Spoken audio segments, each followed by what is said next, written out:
It was a breezy Sunday afternoon when I first received the call that set everything in motion.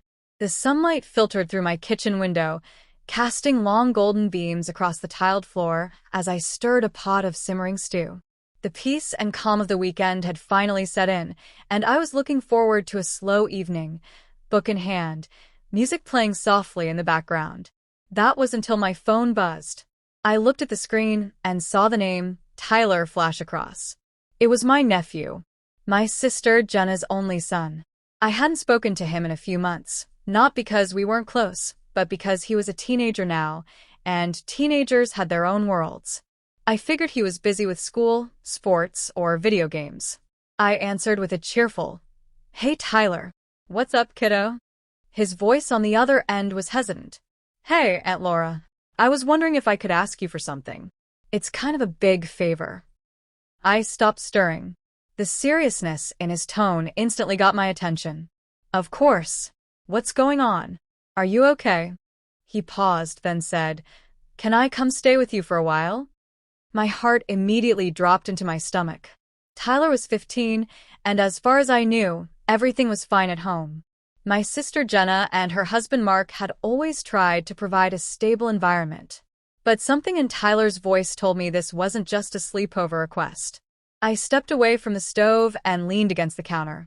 "Of course you can, but talk to me. What's going on at home?" He hesitated again. "It's just things have been tense. Mom and Dad are arguing a lot. I don't want to be there right now. I feel like I'm in the way all the time."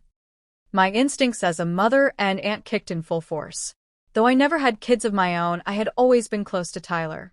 I remembered holding him as a baby, teaching him how to bake chocolate chip cookies when he was 5, and watching him play soccer when he was 9. To hear him feeling unwanted broke my heart. "Tyler, you're never in the way. And you can absolutely come here. I'll talk to your mom, and we'll figure this out." I could hear the sigh of relief in his voice. "Thank you, Aunt Laura. You're the best." After the call, I rang Jenna. She sounded worn down, and after a long conversation, she agreed that Tyler coming to stay for a few weeks might be a good thing. She admitted that things between her and Mark had been rough lately.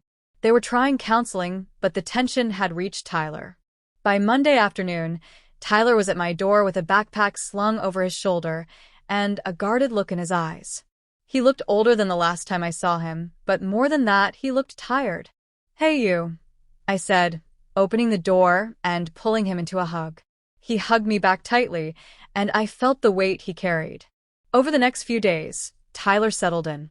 I gave him the guest room, stocked the fridge with his favorite snacks, and made sure he had space to breathe.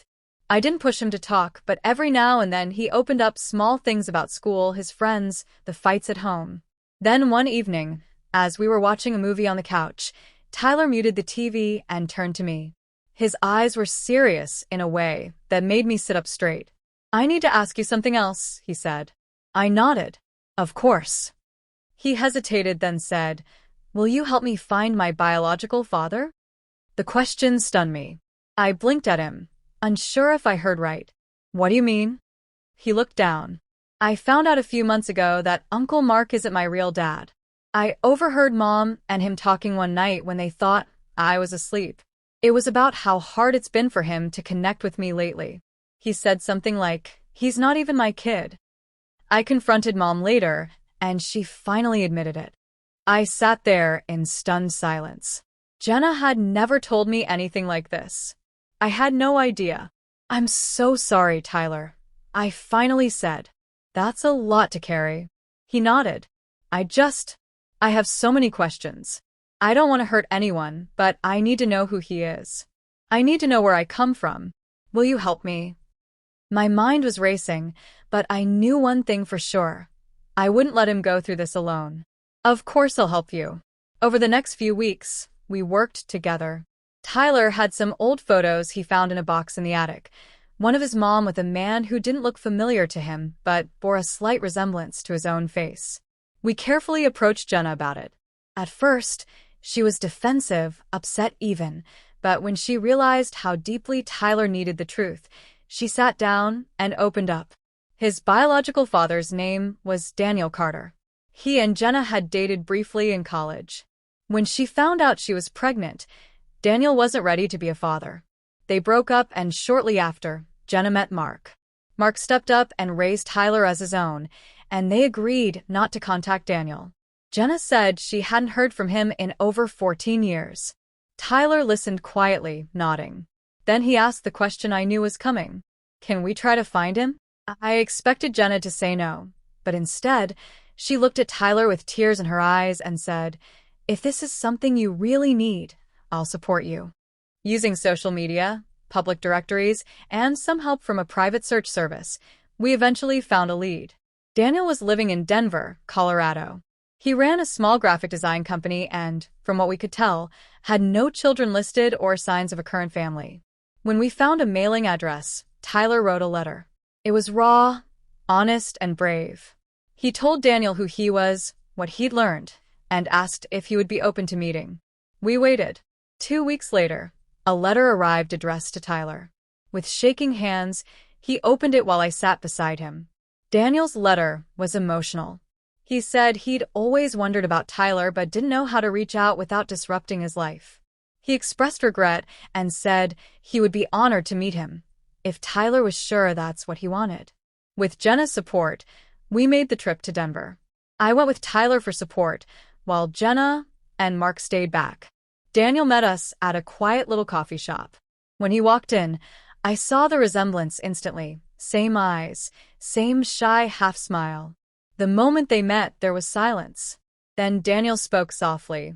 "You look just like your mother." Tyler laughed nervously. "That's what everyone says." They talked for hours. I sat nearby, sipping tea and watching the incredible unfolding of a connection that had been hidden for so long. The next few days were emotional but healing. Tyler asked questions, and Daniel answered them honestly. He didn't try to rewrite the past, just owned it. Tyler didn't forgive everything right away, but something changed in him. The heaviness he'd carried for months seemed to lift. When we returned home, something else changed. Tyler asked if he could talk to Mark privately. I gave them space, and when he came out later, his eyes were red but his face was calm. "I told him I still love him," Tyler said. "That he's still my dad. He always will be." From that day forward, things began to heal. Slowly. Not perfectly, but beautifully. Tyler went back home eventually, though he still spent many weekends with me. He and Daniel kept in touch, visited each other occasionally, and started building a bond that would take time, but was grounded in truth. One evening, as we sat on my porch watching the sun go down, Tyler turned to me and said, "Thank you for helping me when I needed it most." I smiled, brushing a lock. "That's what we do."